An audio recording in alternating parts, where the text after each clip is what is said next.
Good morning again.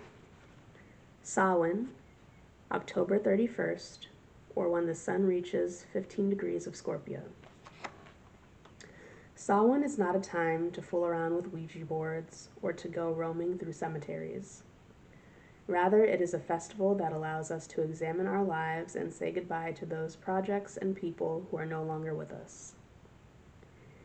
In the mythological cycle surrounding the Wheel of the Year, this is the time when the god descends to the underworld, having been sacrificed along with the grain of the crops.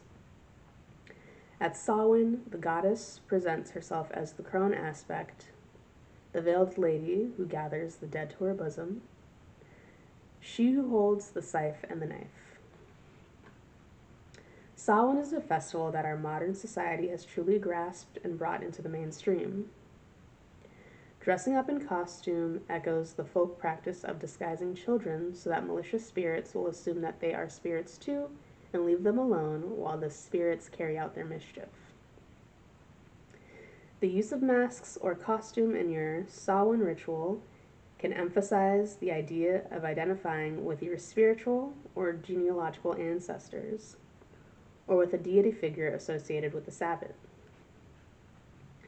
The carving of jack-o'-lanterns descends from either the practice of keeping a lantern in the window to guide the spirits of ancestors back to the bosom of their family for the night, or the practice of creating glowing, maleficent faces to convince the evil spirits that the house had already been targeted by one of their brethren.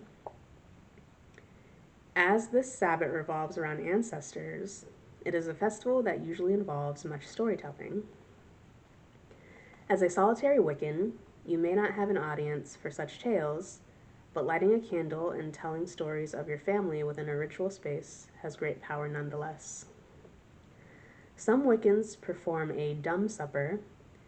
They lay a place at the table for those who have passed over and serve them a portion of the meal. The meal is eaten in silence, allowing each family member to receive whatever impressions or message from the other side that the ancestors wish to communicate.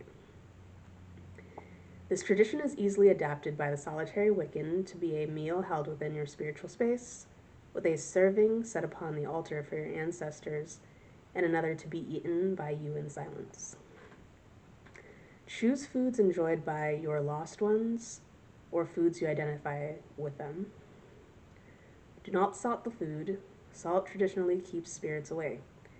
And at Samhain, we welcome the energy of those near and dear to us.